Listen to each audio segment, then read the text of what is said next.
안녕하세요. 화학교사 박다혜입니다. 이번 시간은 탄소화합물에 대해서 배워보도록 할게요.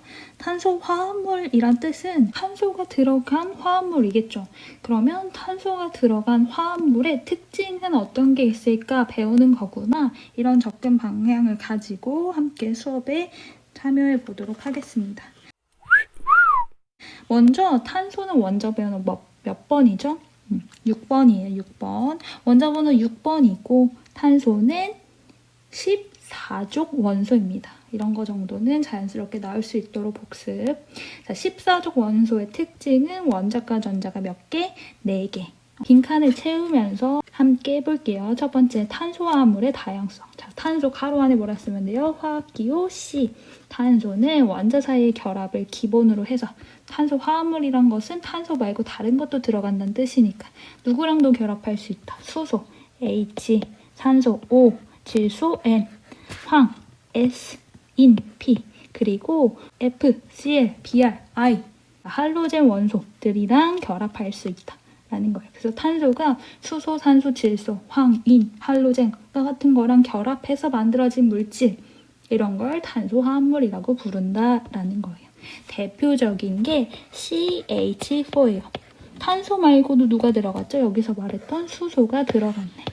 그러니까 탄소가 여기 있는 애들이랑 결합해서 다른 물질, 화합물을 만들 때 우리는 탄소화합물이라고 부르는구나 생각하면 될 것 같아요. 이미 얘기했네. 탄소 원자의 원자과 전자수 몇 개? 4개. 다른 원자와 뭘 할 수 있다? 결합을 할 수 있어. 근데 이때 탄소는 비금속 원소고, 지금 여기 작성된 애들의 특징이 뭐죠? 모두 다 비금속 원소들. 비금속과 비금속 사이의 결합을 우리는 공유결합이라고 배웠어요. 공유결합을 형성할 수 있다. 되겠죠?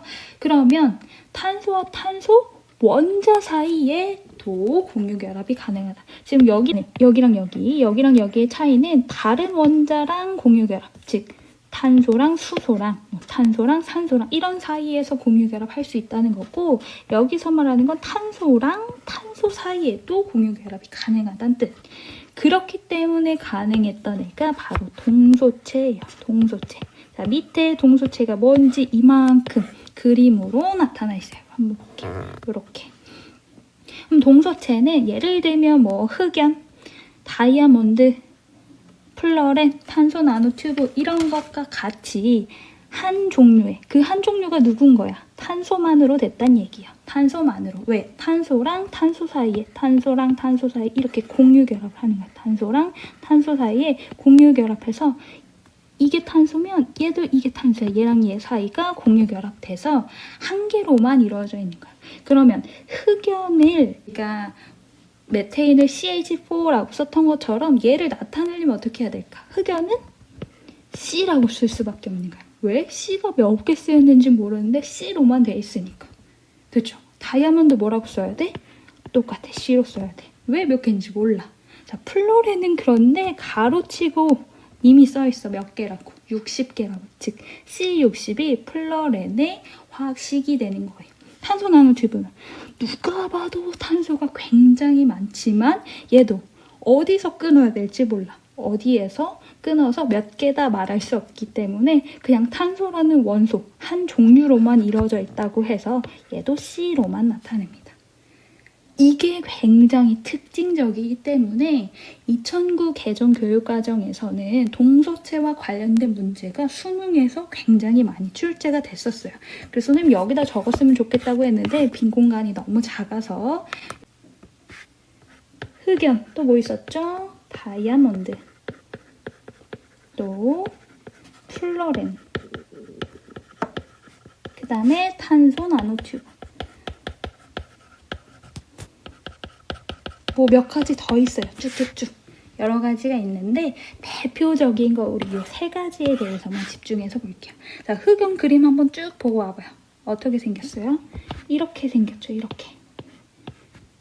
이런 식으로.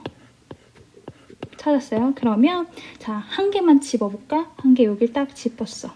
그럼 얘가 탄소라며. 그 옆으로 쭉 가 공유결합된 얘도 탄소라며. 얘도 탄소라며. 얘도 탄소라며. 다시 말해서 한 개의 탄소 원자가 가장 가까이서 결합하고 있는 탄소의 개수 몇 개? 3개. 마찬가지 다이아몬드 그렇게 개수 세볼까요? 그럼 몇 개 나와요? 4개. 자, 플러렌 그런 식으로 개수 세볼까요? 몇 개 나와요? 3개 나와요. 해봤어요? 3개 나오죠. 그러면 다이아몬드는 탄소와 탄소가 모두 다 결합해 있네? 왜? 탄소는 원자가 전자가 4개인데 그게 다 쓰였어. 공유 결합하는 날고. 그러니까 얘는 남아도는 전자가 있어 없어? 없어요. 그런데 흑연이나 플러렌은 그런 게 있다는 뜻이야. 3개씩밖에 없으니까 여기 위에 전자가 더 남아돈다는 얘기야. 여기에 전자가 더 남아돌아서 이게 이 위에 층을 지고 있는 거야. 이렇게. 여기 한 층이면 여기 한 층이 이렇게 눕혀져서 이렇게 있는 거야. 그러니까 여기 위에 전자가 남아도네. 이 전자가 남아도는 것이 전류가 흐르게 만들어져서 비교를 항상 하죠. 그래서 전류가 흐르는 거를 물어본다면 전류는 누가 흘러? 흑연 흘러. 그래서 우리 흑연으로 만든 연필심, 샤프심을 전극에 연결했을 때 전극에 불이 들어온다 알고 있는데 다이아몬드 아무리 연결해도 불이 들어오지 않는 걸 볼 수가 있어요. 그 이유는 이거다라는 거죠. 플러렌, 불이 들어올까요? 네, 들어옵니다. 이런 식으로. 그러면 모양을 적어라 하면 흑연의 모양은 정육각형 보이죠? 정육각형. 다이아몬드는 무슨 모양이라고 하면 좋을까? 이 모양을 우리는 정사면체라고 해요. 정사면체. 자, 플러렌은 뭐라고 부르면 될까요? 플러렌 모양 어떻게 보여요? 어떤 거는 이렇게 생겼고 어떤 거는 이렇게 생겼어요. 그러니까 정오각형이랑 정육각형이 적절히 섞여서 60개가 있구나 라고 생각하면 될 것 같아요. 이 내용까지는 어려운 거 없고 여기에 이제 추가로 알아둬야 하는 거 이거죠. 이거 아까 이미 말했는데 1몰의 질량이에요. 1몰의 질량. 그러면 이거 누가 봐도 탄소가 엄청 많네. 자, 탄소 하나의 원자량 얼마죠? 12예요. 그럼 얘는 탄소가 엄청 많으니까 엄청 무거울 거야. 그러니까 얘는 1몰당 질량이 10,000개인가? 1,000개인가? 막 이런 생각할 수 있어. 근데 그런 식으로 해버리면 답이 없죠. 그러니까 우리는 늘 접근할 때 화학식으로 접근해야 된다는 거. 아까 말했다시피 흑연은 몇 개의 단위로 자를 수가 없어. 그러니까 흑연의 화학식은 그냥 C야. 다이아몬드도 그냥 C야. 그런데 특별히 플러렌만 공 모양이라서 단위체로 끊어서 볼 수가 있네. 몇 개로 끊어져? 60개로 끊어져. 그래서 얘는 C60인 거야. 그러면 C60만 있을까? 아니야. 플러렌의 종류는 여러 가지가 있어. 그래서 C80도 있고 C90도 있어요. 그러니까 단위체로 끊으면 그게 개수가 될 수 있지만 다이아몬드는 이렇게 끊으면 59개가 됐다가 저렇게 끊으면 61개가 됐다가 하니까 감히 이 뒤에 숫자를 붙일 수가 있다 없다? 없다란 얘기예요. 여기가 됐죠? 그래서 이렇게 숫자 안 쓴다. 그런데 얘는 꼭 쓴다. 그러니까 차이점을 쓰라고 한다면 1몰의 질량, 흑연은 뭐라고 말하고 흑연의 질량은 1몰당 질량, 그냥 탄소 한 개의 질량이랑 똑같다고 봐서 얘는 12g, 다이아몬드는 12g인 거야. 그런데 플러렛은 얼마라고 말할 수밖에 없어? 60개가 있잖아. 그러니까 12 곱하기 얼마? 60한값 얼마? 720g. 그래서 이게 다르니까 그 뒤에 나머지 값에도 차이가 나겠죠. 뭘 비교할 수 있어? 얘는 모두 다 탄소로 이루어진 물질이야. 연소 반응시켜? 그럼 나오는 거 맨날 두 가지야. 이산화탄소, 물. 그러니까 이산화탄소의 양이 다를 수 있겠죠. 왜? 누가 다르니까. 이게 다르니까. 해볼까요? 그러면 자, 1몰에 이것을 연소시켜. 그럼 나오는 CO2는 몇 몰씩이니? 라고 물어봐. 그럼 얘는 얘 1몰 태우니까 CO2 몇 몰 나와? 1몰 나오지. 얘는 1몰 나오지. 그런데 얘는 몇 몰 나와? 60몰 나오지. 이 차이를 알란 얘기야. 그래서 요거 관련된 문제가 2009 개정교육과정에서는 굉장히 많이 다뤄졌었지만 2015가 되면서 좀 줄었지만 이 내용은 당연히 알고 넘어가는 걸로 하도록 할게요. 자, 이어서 계속 보도록 할게요. 탄소 원자의 결합에 대한 모양이에요. 탄소 원자가 있으면 얘가 탄소랑 탄소끼리 결합할 때 어떤 모양이 가능하다? 이미 다 써있어, 답이. 무슨 모양? 사슬 모양. 그리고 뭐 가지 달린 사슬 모양 요런 거 말하는 거예요. 그냥 이렇게 쭉 뻗어서 안 가고 중간에 이렇게 삐죽삐죽삐죽 더 갈 수 있다. 뭔가 나뭇가지가 이렇게 생긴 것처럼. 됐죠? 그 다음에 무슨 모양도 가능해? 이렇게 지들끼리 어떤 고리 모양을 형성해. 또 다양한 골격이 가능하고 이렇게 지들끼리 이중결합, 삼중결합도 가능하다. 이중결합, 삼중결합 뭐 이렇게 써볼게요. 이렇게 써도 되고 이렇게 써도 돼요. 됐죠? 그리고 이미 아까 말했네. 탄소화합물은 누구랑 만나? 수소, 산소, 질소, 황인, 할로젠 원소랑 만난다고. 만나면 어떻게 생기는데? 이렇게 생긴다고. 됐어요? 산소랑 만난 거고. 이 사이 결합 이름 뭐라고? 공유결합이라고. 얘는 누구랑 만난 거야? CL이 할로젠. 되겠죠? 탄소화합물의 몇 가지 종류에 대해서는 명확히 알고 가자는 거예요. 쌤 영어를 자주 쓰게 될 거예요. 쌤 전공이 유기였기 때문에 유기와 관련된 내용은 그리고 이름 지을 때도 애초에 영어에서 왔기 때문에 영어로 접근하는 게 앞으로도 이로울 거라고 생각해요. 그래서 선생님 여기다가 다 영어를 적어놨는데 익숙해지도록 합시다. 첫 번째 메테인. 메테인 우리가 흔히 메탄가스 하는 거 있죠. 메탄가스가 지구온난화를 일으키죠. 왜? 메탄가스 연소하면 뭐도 나오니까. CO2 나오니까. 그쵸? 그래서 뭐 온실효과 뭐 등등등등 이렇게 쭉 이야기가 이어지는데 이 메탄가스 어디서 나온다고 하죠? 재밌는 이야기 중에 하나? 과학책 뭐 흥미로운 과학책 한두 가지 읽으면 나오는 것 중에 하나인데 소가 방귀 끼면 나오는 가스가 메탄가스라고 하죠. 자, CH4인데 메탄. 왜 얘를 탄이라고 발음했는지 알겠죠? 그렇지만 정식 명칭은 뭐다?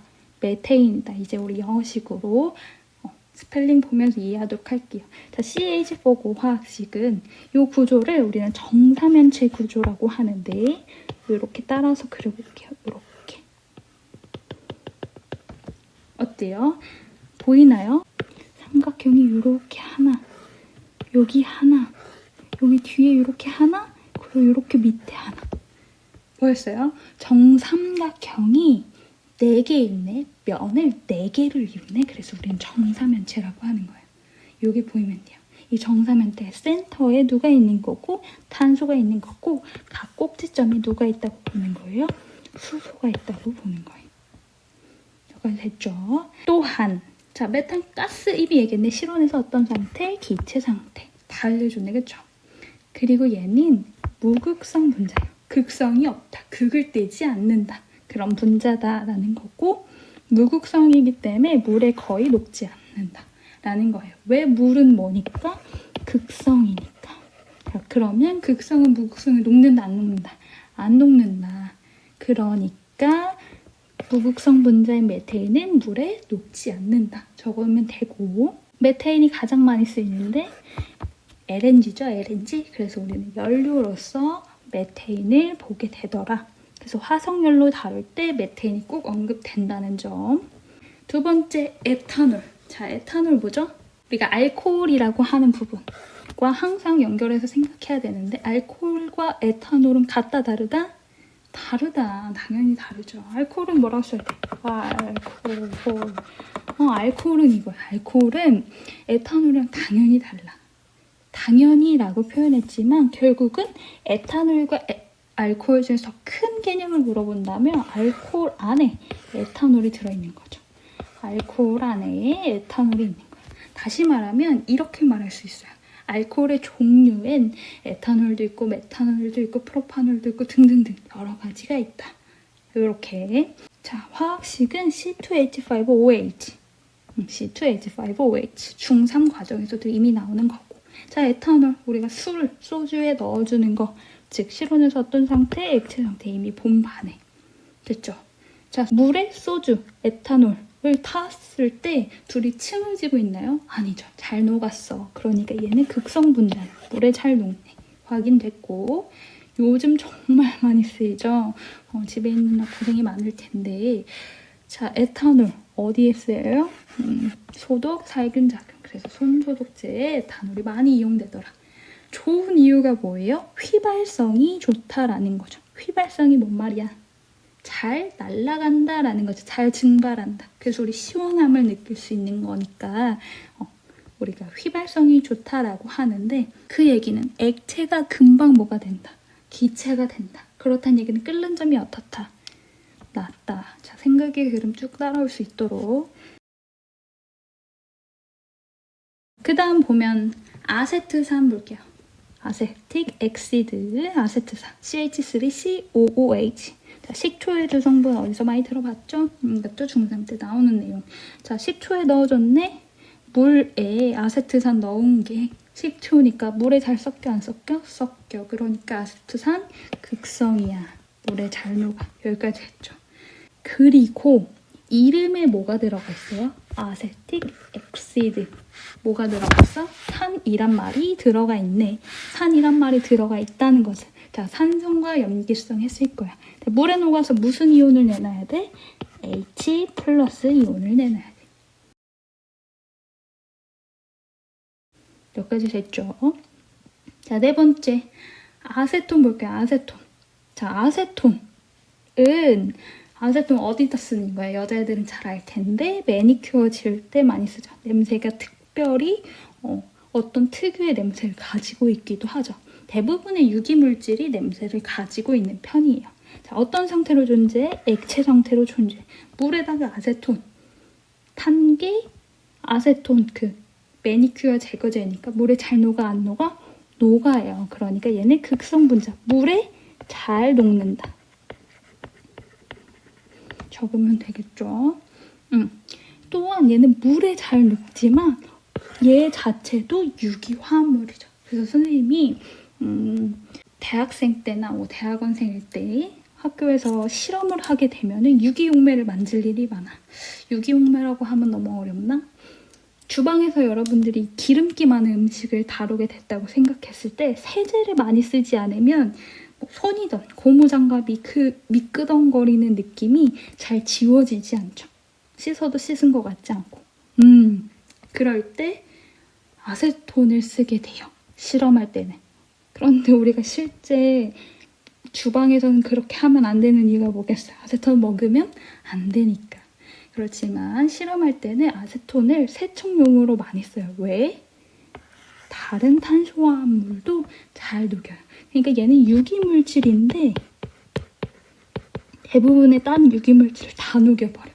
그러니까 내가 어떤 실험했을 때 유기물질이 그 실험기구 비커라던가 삼각 플라스크라던가 거기에 묻어있어? 그럼 그 다음 실험할 때 당연히 영향을 주고 오차가 되기 때문에 아세톤으로 한번 세척하고 마찬가지로 아세톤을 세척하는 게 좋은 이유는 휘발성이 좋아서 세척하고 난 다음에 물기를 말리려고 한참 기다릴 필요가 있다 없다?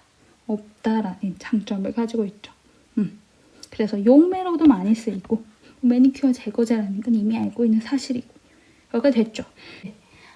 여기서 아까 설명 안 했던 에탄올을 산화시켜서 얻는다. 다시 말하면 여기 있는 이 에탄올을 산화시키면 누가 될 수 있다?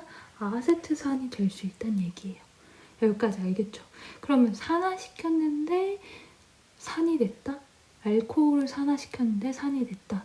그러면 그 차이를 알기 위해서는 둘의 화학 구조를 자세히 살펴볼 필요가 있어요.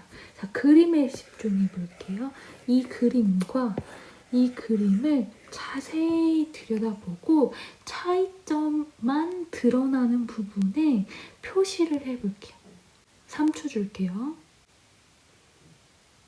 네, 다 했을 거라 믿고 제가 설명을 이어가도록 할게요. 에탄올과 아세트산의 가장 큰 차이는 이 부분이에요. 맞나요? 네.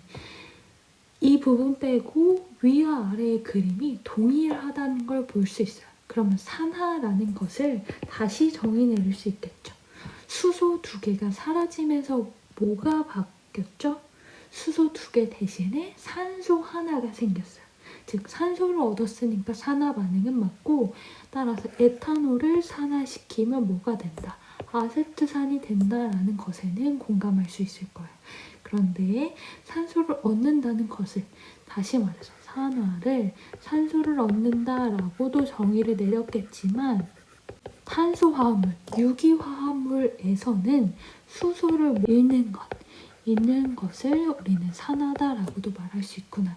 우리 뒤에 가서 유기화합물 배울 때, 그리고 전기음성도 배울 때 더 자세히 배우겠지만 탄소랑 산소의 전기음성도, 다시 말하면 공유결합하고 있는 전자들이 어떤 특정 원자가 전자를 더 좋아해서 그쪽으로 전자가 더 쏠리는 게 생기는데, 이것 때문에 급을 띠게 된다는 뜻이에요. 다시 설명해 볼게요. 자, 여기 보면은 산소가 있고 수소가 있어요. 산소랑 수소 중에서 더 전자를 좋아하는 쪽은 산소가 수소보다 전자를 더 좋아해서 살짝 산소 쪽으로 전자가 쏠리는 현상이 일어나요. 그러면 전자가 많아지는 상대적으로 이쪽은 마이너스를 띠게 되고, 이쪽은 상대적으로 전자를 뺏겼으니까 가운데 있는 핵이 드러나면서 플러스를 띠게 돼요. 우리는 이때 델타 마이너스, 델타 플러스라고 부르게 되는 거예요.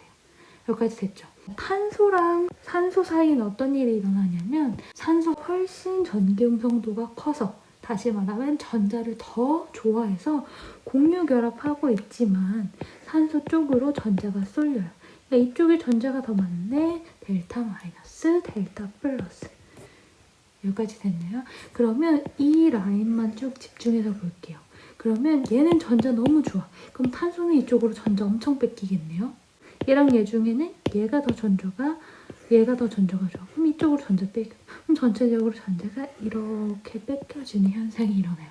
그럼 얘는 맨 마지막 쪽에 있는 수소는 전자가 거의 없네. 자, 수소 원자 번호 몇 번? 1번. 원자 핵 몇 개? 1개. 전자 몇 개? 1개.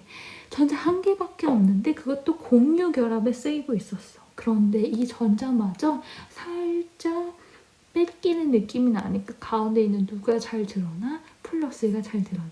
그래서 결합이 끊어지게 된다면 이 결합이 끊어져서 얘가 플러스가 돼서 튀어나오는 현상. 이게 바로 산성의 정의가 되는 거예요. 그래서 아세틱 엑시드, 아세트산은 그래서 산성이 됩니다. 여기까지 됐죠? 그러면 얘도 떨어져 나오겠네요? 라고 생각할 수도 있는데, 에탄올이 산성이 되지 못하는 이유가 굉장히 중요해요. 자, 여기 봐볼게요. 여기 보면은 탄소가 있고 산소가 있고 수소가 있고 다 똑같은데 차이점이 여기가 산소가 아니라는 거예요. 여기가 수소잖아요. 그러다 보니까 탄소랑 수소 중에는 누가 전기 음성도가 셀 것 같아요? 거의 비슷한데 2.1, 2.5 정도니까 탄소가 조금 더 세요. 그러니까 이쪽으로 오히려 전자를 당겨오는 형세가 되죠. 그런데 산소는 탄소보다 전기 음성도가 세서 이쪽으로 전자를 당겨오고. 됐나요? 그러니까 얘는 물론 산소보다 전기 음성도가 작아서 이쪽으로 당겨오겠지만 이 밑에 아세트산보다는 당겨오는 정도가 작죠. 그러니까 여기가 굳이 끊어질 일이 생기지 않는다는 뜻이에요. 여기 있는 수소가 떨어지는 일은 발생하지 않는다. 그러니까 에탄올에 이렇게 돼 있을 때 이것만 보고 염기성이다. 혹은 이것만 보고 산성이다 라고 할 수도 있는데 그 둘 다 해당할 수 없다라는 거예요. 이렇게 끊어지지도 않고 이렇게 끊어지는 일도 생기지 않는다라는 거예요. 그래서 산성인지 아닌지를 알기 위해서 필요한 정보, 뭘 알고 있으면 좋아요? 전기음성도를 알고 있으면 좋다라는 거예요. 이건 뒤에 가서 또 나오니까 그때 한번 다시 정리하도록 할게요. 이걸 이해하기 전에 얘가 왜 산성인지에 대한 설명과 에탄올을 산화시키면 누가 될 수 있다, 아세트산이 될 수 있다라는 정보를 추가적으로 더 제공해 준 거예요. 작용기에 대해서 알 필요가 있어요. 물론 이 내용은 유기화학이고 나중에 일반 화학 수업 다 들은 다음에 알게 돼도 상관이 없지만 미리 이런 게 있구나 알고 가는 게 훨씬 유리하기 때문에 같이 보도록 할게요. 이미 아까 적었죠. 알코올, 자 영어 표현 계속 적어준다고 했어요. 자, 알코올의 작용기는 이 부분을 작용기라고 불러요. 어떤 물질이 있다면 여기 R이라고 쓴 건 우리가 알킬기라고 하는 작용기인데 이런 식이에요. 이런 식. 이렇게 생긴 거 우리 알킬기라 부를 거고 OH가 붙어있다? 그럼 우리는 무조건 알코올이구나 라고 생각할 수 있어요. 물론 공유결합된 유기화학 물질일 때요.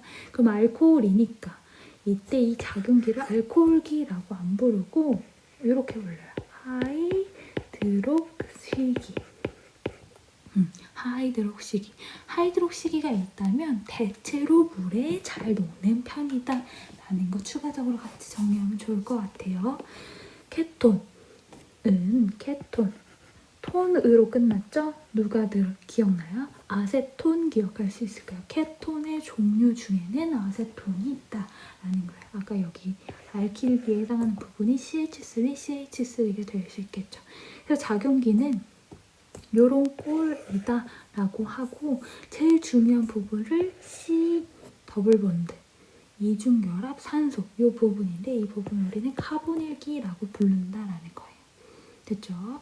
그러면 알데하이드 이런 걸 알데하이드라고 부르는데 마찬가지로 CO가 보이지만 더 중요한 건 CO가 아니고 이렇게 묶어야 돼요. CO, H 같이 봐요. 이렇게 생긴 거.